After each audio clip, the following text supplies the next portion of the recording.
कि ईरान ने कई सारे देशों के लिए प्रतिबंध लगाया है। किस पर? स्ट्रेट ऑफ हॉर्मुज के इस्तेमाल पर। लेकिन क्या आप जानते हैं, चीन के साथ साथ भारत के लिए भी ईरान ने इसे बंद करने से मना कर दिया है, यानी हम इस सेवा का लाभ लेते रहेंगे। और मोदी लगे हैं एक ही काम में कि भारत को एक सेफ किले की तरह कन्वर्ट कैसे करना है। उन्होंने रात को कल ऐसे ऐसे काम किए हैं 5, जिसके कारण चाइना की नींदों को हराम कर दिया। ईरान ने आजरबैजान पर बम मार दिया। दोस्तों, ऐसा कोई नहीं है मिडिल ईस्ट में जो ईरान के कहर से बचा हो। एक एक करके चुन चुन के ईरान सबको ठोक रहा है। जो यूएस ने अलाउ किया है इंडिया को कि वो जो रशिया से है ऑयल जो है वो खरीद सकते हैं, इसके बारे में भी हम बात करेंगे। जानते हैं इसका फायदा क्या है? अगर ईरान भारत के लिए भी इसके दरवाजे हमेशा हमेशा के लिए बंद कर देता तो फिर भारत में इस वक्त पेट्रोल डीजल के दाम बढ़ जाते, आसमान छू सकती थी इसकी कीमतें। लेकिन फिलहाल हमारे पास बैकअप भी था, हम कई महीने सरवाइव कर सकते थे। और अब तो चूंकि हमारे लिए स्ट्रेट ऑफ हॉर्मुज या उसके इस्तेमाल को बंद नहीं किया है, ऐसे में हमारे लिए फिलहाल राहत की खबर है। जो दुनिया का सबसे ऊंचा एक एयरपोर्ट है उसको चालू कर दिया है, जो कि चाइना के बॉर्डर के पास है। वहां पर फ्लाइट्स अब पूरा साल लैंड कर सकती हैं और वहां से उड़ सकती हैं, अटैक कर सकती हैं। अब यह सदमा इतना बड़ा है चाइना के लिए, मैं बता नहीं सकता हूं कि चाइना ने बोलना शुरू कर दिया, दे आर प्रोटेस्टिंग कि आपने ये एयरपोर्ट को चालू क्यों किया है। अमेरिका और इजराइल इस समय ईरान पर क्यों हावी है दोस्तों? इसकी सबसे बड़ी वजह है टेक्नोलॉजी। अमेरिका और इजराइल के वॉर्स ने पूरी दुनिया को दिखा दिया है कि उनकी मिलिट्री टेक्नोलॉजी कितनी एडवांस्ड है। ऐसे में दोस्तों, पूरी दुनिया सिर्फ और सिर्फ पावर को रिस्पेक्ट करती है। जो देश रिसर्च करेगा और नई टेक्नोलॉजीज अपनाएगा, उसी को बेनिफिट होगा। जो इंडिया का इतना डिलेड जो रिस्पांस था ईरानियन वॉरशिप के ऊपर, बल्कि अक्टूबर में जब ये ड्रिल्स हुई तो कहा गया, जो प्राइम मिनिस्टर मोदी हैं उन्होंने कहा कि Indian navy is the guardian in of the Indian ocean.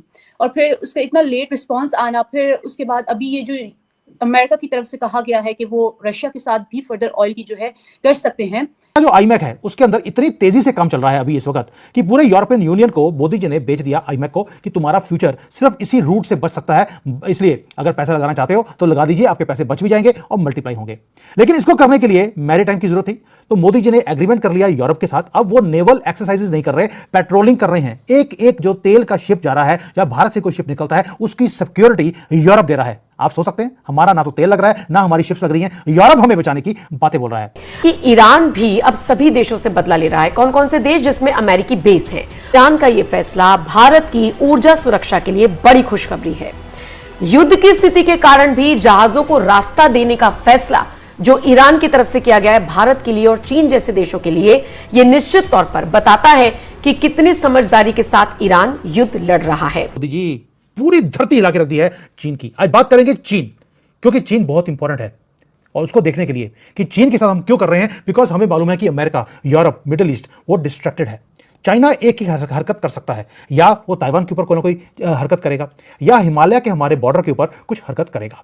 यानी कि पूरी दुनिया कंप्लीटली मैस्मराइज्ड है कि मिसाइल्स आ रही हैं। कल रात को मैं यहाँ दुबई मॉल में गया हुआ था कुछ सामान खरीदने के लिए।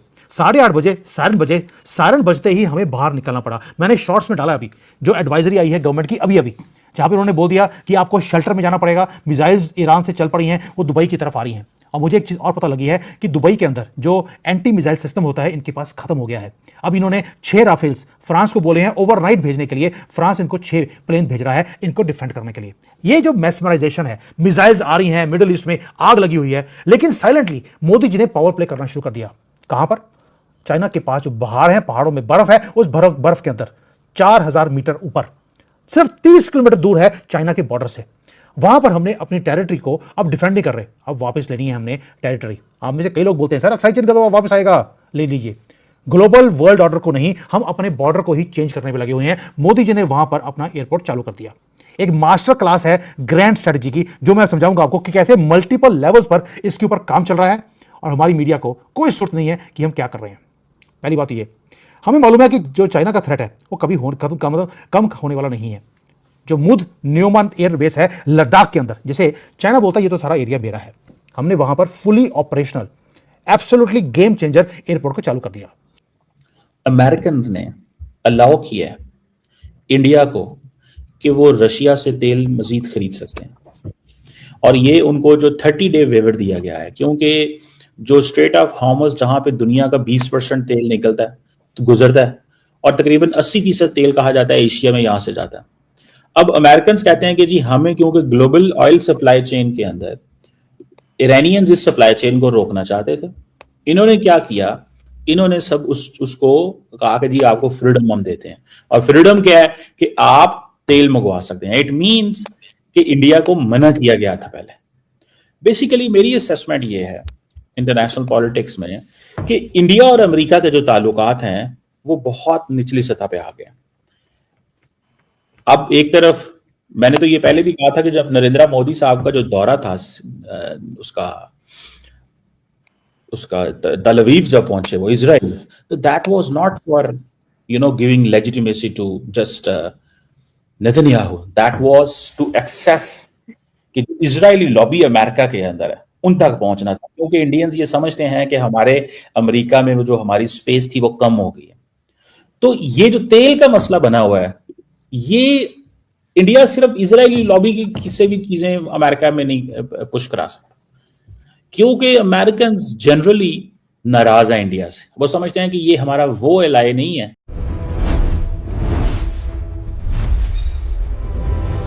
दोस्तों, अंतरराष्ट्रीय राजनीति में भारत की एक खास पहचान रही है, शांति, संतुलन और रणनीतिक समझ की पहचान। भारत अक्सर अपने कदम बहुत सोच समझकर उठाता है, खासकर जब दुनिया में किसी तरह का तनाव या संघर्ष चल रहा हो।